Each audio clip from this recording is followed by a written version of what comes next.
इन खाली अनाउंसमेंट गे जे आबो तलारे आपे को जहां आर्थिक गड़ो पे एमका 22 तारीख को जिन लैया सांदना टुडू पोकड़ा झाड़ आसाम 5,000 टका मंगात बेसरा रेलवेज पट्टम बेड़ा अतु बहलदा ब्लॉक मयूरभंज उड़ीसा 1,000 टका सुखदेव किस्कू बोकारो स्टील प्लांट बोकारो आसा जिला संयोजक 1,000 टका Sonelal Soren Indian railway Jhajha station manager 1,000 टका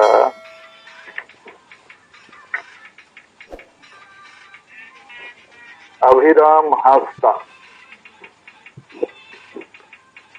28 जून तानसोर अब्दू 5,000 टका क्रूज टुडू 1,000 टका केसी टुडू राउरकेला 1,000 टका और तेहना तारीख रे भीमसेन सोरेन असना अतु बहलदा ब्लॉक मयूरभंज उड़ीसा 500 टका और रामचंद्र 1,001 टका अदो रामचंद्र डिटेल इंटेन बनुआ तो नुकु को अब नॉय सेंगल फंड रे एम गोड़ो का को नो लगी आदि आदि गुण मनाओ सरहाव मायना का नितो गलमराव अतो बोला दिया नो दो मिटन गलमराव लगी अपने समाज रे टॉपिक सिंग हो कदा नवा छड़ा हो एटा रिपोर्ट को बिचार को सोशल मीडिया रे कथा को तेजा कमी हरा को पे लई ताड़िया कोनो माना तो बन गमके जोहार इन नरेंद्र हेम्ब्रम इन मेने उड़ीसा खन हाँ मले सनाम को जोहार जहाँ तीना तेहना जुम मीटिंग रे समिल कना बोन इन नरेंद्र हेम्ब्रम उड़ीसा प्रदेश आदिवासी सेंगेल अभियान सभापति तेहन दो अड़ी ऐतिहासिक दिन सिदो मुर्मू नेतृत्व पे जहाँ संताल विद्रोह मेंदो मिट्टी क्रांति हुई लेना ओना नॉय मानव के आबोन और हुल क्रांति रे कथा को बन लय किया बन और अब सेंगेल अभियान पास्टा खन ओना रे मानव लेकाते अब शपथ बन हटाव किया और नितो ओना के बन चर्चाया अदो इन पास्टा खन नोआ कांडे तो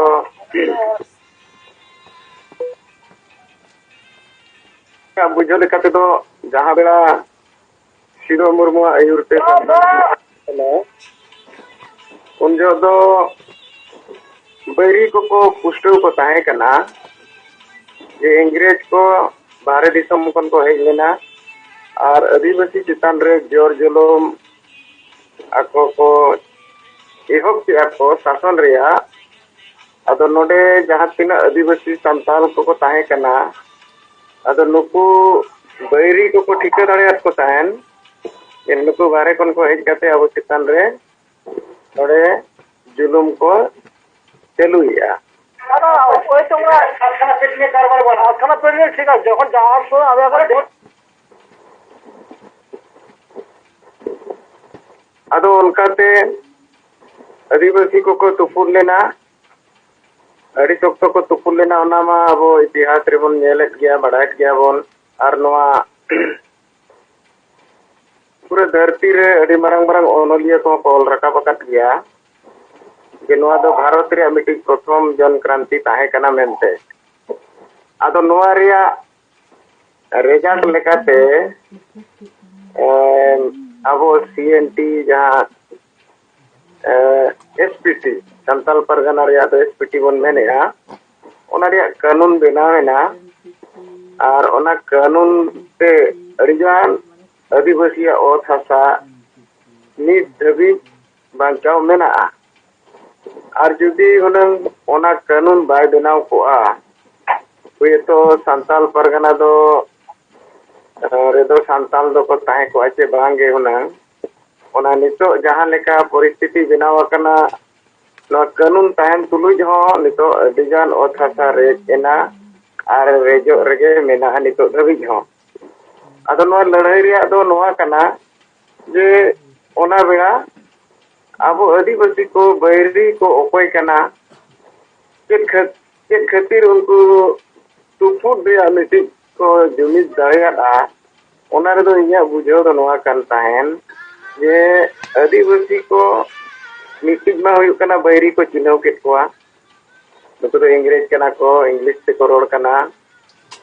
ar mitik dosar jinis do noa hoy dareya inya bikir te do je bhasa संस्कृति te ho niror ko tahe kana ar unku talare mitik ako apos re mitik dular goroj bhavna mitik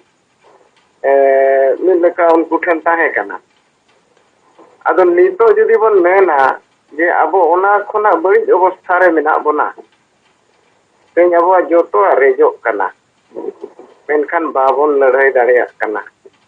noa reya karon do in lekate do joto khon marang karon do in din bujhawa no jo mare dahar abo adivasi samaj re jo mare dahar ବ୍ୟବସ୍ଥା jaha chuk chuk kon agu akana noa mare dahar ge abo do fail kat bona no jug bodolena bharat swadhinena node rajtantro kon prajatantro hej ena ar node शासन प्रशासन रे व्यवस्था हो परिवर्तन एना राजनीति हej ena सरकार hej ena ar ona lekate disam chalu ena menkan abo jo mare व्यवस्था tahe kana maji pargana proshashan व्यवस्था do ona do bai bodol lena ona do onka ge tahena enkan ona व्यवस्था do nitoga jahan nawa व्यवस्था hej ena pura dharti re noa prajatantro व्यवस्था menkan abo adivasi व्यवस्था re do ona sala do bai bodol kate bai taram dareya bai talmel dareya enkan nito do adivasi ko nito bairi Ingrej ma ko chalawena noa disom khon banuk ko nito ma menkan node bairi menak ko geya nuku bairi bako chinaw dareya ko kana nuku bairi tehen adivasi bako tika dareya kana okoy kana alek bairi noa ko rejok kana node nito ho abo Ingrej ko leka ge bairi menak ko geya jahai bhasa reya dhorom reya adhikar reya katha ama bai ror kana ini do Ingrej kan geya menkan adivasi do noa jinis bako bujhaw dareya kana ye abo do abuj hor kana mukhyamantri abuj kana ona hori kusi MLA abuj kana ona hori kusi okare meeting marang officer menaya doctor menaya ona re hori kusi menkan abo samaj lagin te nuku do chet ko dareya kana chet ko kami dareya kana ona line re do adivasi bako bikir dareya ka nit dhabit te na dosar katha tesar katha do huyuk kana je nitoga ladhai ar Sido Murmu ayur te jahan ladhai hui lena ona re do Sido Murmu ayur te do sar kanda kapi goj gopoj ladhai tahe kana menkan nito do ladhai do onka goj gopoj ke sar kanda kapi te do bang kana nito do buddhi te gyan te ar bon mena bhot te jumit te noa te ladhai kena nitoga jug re do nito abo jahan ବ୍ୟବସ୍ଥା re menak bona nito do bhot ladhai ar noa jumi do ladhai noa barya do bam benaw rakab dareya khan do bam ladhai dareya ado judi am jumi do am enkan do chet khatirem jumi do katha ma onde seteroa adom jumi do khan ama lakti judi bhasa banchaw reya mena dhorom banchaw reya mena संविधान रे अधिकार को नवा बांचाव रे मेना एनखानम जुमी दो अदो जुमी दो खानदम नोडे बाधा दो हिजुक कना जे नय मारे डहार रेगे नितो सांगे आदिवासी मेना कोआ और मारे डहार रे दो जुमी दो रे दो चेत हो agenda Banua lakti ho banua onde do rumuk me buluk me dandom kom baron kome ar sedai sedai men kate hor doho kako me enkan jumi do ria joto kon marang badha nito do noy mare dahar maji pargana ବ୍ୟବস্থা abo samnare miting marang boldar leka menaa enkan jaha kata nito bon menea je chet lekare babon ladai dareyak kana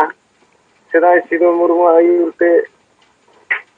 ol padhaw bang ol padhaw len reho ko ladai lena menkan nito adi hor bon ol padhawena adi hor bon chakri nakri kana ente reho abo noa ko lagente babon ladai dareyak kana ado indo inya bicar te do noa reyak do एक number जतो खन मारंग कारण दो मारे डहार जहां मजी परगाना व्यवस्था नु जे होड़ बाय जुमिद अचुआ कना नु जुमिद बम जुमिद दन खान चेद लेकारे लड़हया माने जतो रिया नु गे दोषीदार दो मेनाया अदो नोआ लगन खुशी दो नोआ बुझो कना अब नोआ बिचार करते नोआ रिया समाधान लेकाते और बन ᱧᱟᱢ aka और ओना लाइन रे अब कमी चालू कना मेनखान नितो दो कथा मानवा कना कि नुना संगे ओल पढ़ा चक्री नुपी होड़ मिना बन गया और नितो दो अड़ी लेकाना कम्युनिकेशन सिस्टम हो हेजना सोशल मीडिया को हेजना न्यूज को अड़ी लेकाते बन बढ़ा दाड़ेया कना आसाम रे चेद हुयुक कना बंगाल रे चेद हुयुक कना झारखंड रे चेद हुयुक कना मेनखान नोआ हो बाय ताहे कना सेदाय सिदो मुर्मुआ लड़ाई अमर रे दो और नितो दो नोय अब जूम मीटिंग ते दिन के बन गलमारा कना और मीटिंग के मेना बन लेका दिन बन बुझोया अद नुना माने सिस्टम हेजन रेहो गे मेनखान जहां लेका अब उनन चेंगा चेष्टा कते नितो लड़ाई रे आड़वन कथा ओना बाबन दाड़ेया कना नोआ रे दो ओने ओना गे इया बुझो ते दो जे नो मारे डहार मारे उयहर और मजी परगना व्यवस्था रे जहां तीन भूर नोआ रे सुधर बाय हुआ नवा डहार लेकाते नवा समाज बाय ताड़ामा उन भूर दो अब सेना लड़ाई सेना जुमिद बनाव दो आट गया अदो ओना खातिर ते अब नवा मारे हो अबोरिन किछिगान नेता को मेन के गया जे अब जहां मीटिंग बन समांगा का प्रत्येक अतु रे अब सेंगल मजी सेंगल वॉलंटियर जुमिद खान नोआ को बेनाव रकाब तेगे हुई बना और बांखान दो नोआ समाज तीसो बाय जुमिद दाड़ेया और तीसो बम जुमिद खान तीसो बम लड़ाई दाड़ेया और बाम लड़ाई दाड़ेया खान दो मरे चो गयाम पोसड़ा चो गयाम आरएम नीचे दो गया नितो झारखंड पनोत रे नोय संताल परगना रे जहां कथा बन गलमाराव कना सिदो मुर्मु आयुते उना मरंग इतिहास मेना उना इतिहास कानून हो बनावेना एनते रे होड़ेना हासा बाय बांचाव कना कारण दो नोआ के तेहेन समाज रे जहां अयुरिया मेना कोआ नुकु गे नोआ जिनिस रे बाधा मेना कोआ एनखान जहां राजनीतिक व्यवस्था रे जहां मेना कोआ और चक्री करे जहां को मेना कोआ नुकु हो नो जो स्वशासन व्यवस्था सामना रे को नाचार गया को तेज अब अड़ीगान चक्री नौकरी होड़ बाको रोड़ कना कारण दो उनको बोरो ते मेना कोआ उनको समाज मजी परगना व्यवस्था समांग रे बाको रोड़ दाड़ेया कना उनको जीवन और अब समाज व्यवस्था ते गुलाम रे मेना बोना तो गुलाम होड़ दो उनी दो चेत ए बिचारा चेत उनी दो लड़ाया उनी तो चेत हो बाय चिका दाड़ेया अदो नितो अब नोआ हर बन ᱧᱟᱢ का समस्या दो इना उयहर दो निया को दोसर समस्या दो समाधान लेकाते दो नोआ जहां बन ओडका का नोआ गे कना आते जहां तिने गे बन चर्चा रे बन और ओना इतिहास बड़ाई करते नोंका बन ताहे कना अनका बन ताहे कना नंका बन ताहे कना ओना बड़ाई करते तो बन चिकाया ते बांचाव रे हर ओका कना ओका डहार ते बन ताम लेकन बांचावा ओना नितो लोगन बुझाय करते तड़ाम हुआ मा इन पाहटा खन दो नियागे नोआ कुकली को कथा जहां रकाब लेन ताबना गमके तिकिना पाहटा खन नोआ चितान रे दो निना इन पाहटा खन बिचर मा सनाम को ताबो आर दोहाते सेंगल जो जोहार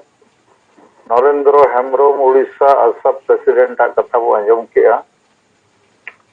ठीक गया मासे तबो आर अच्छा नो तलरे आर मिटन कथा जस्ट विचार लेकिन मेन जुटी नोगा तीना गान होड़ को गालमारावा आपे बेस सही अवरी को पचलन बुआ तो ना को दाल तोल बुआ ओतसा को रेज बुआ लगा बुआ इन खान अबो होना संताल हुल लेकाना हुल हुयुगा अदो तीना आपे नोआ नोकान कथा चितान रे पतियो पे दोए तीना गान होड़ा मेन के नित तो बेस सही अवरी को दाल तोल लगा बुआ जखन सख्तो अना आबो हो सख्तो बो लड़हिया गमके इन दोड़ाई मेने नरेंद्र हेम्ब्रम उड़ीसा खन हमारे नवा कथा दो गमके एकदम खाली बेकार कथा कना आबो दाल तोल कोचलोन बना को नोडे मा कथा मा नवा कना तो तेन नवा आदिवासी समाज बांग जुमिन ओचो आयदा कोचलोन रे दोहोय रे मा आबो सिस्टम तेगे हुयु कना आबो जो मारे डहार सिस्टम दो ना दो हर कोचलोन रे सिस्टम कना हर जुमिन रे सिस्टम मा बांग कना एनखान दो हम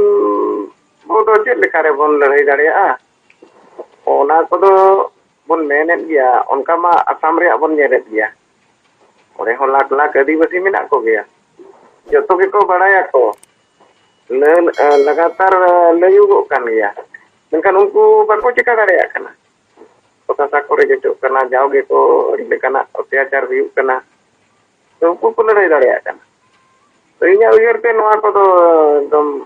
उनका ये कथा बांग कना नवा दो बेकार कथा कना नवा दो आबुआ समाज रिन अयुरिया को के उनको के कोचलोन हर कोचलोन रे डांडोम एम बारोन एम आर बांखान अड़ी लेकन सामाजिक प्रताड़ना एमा को नवा कमी रे मेना कोआ अदा नवा खन आर सेना कोचलोन द्वार चेक कना निये गे इन पाटा नवा चेतान दो ठीक गया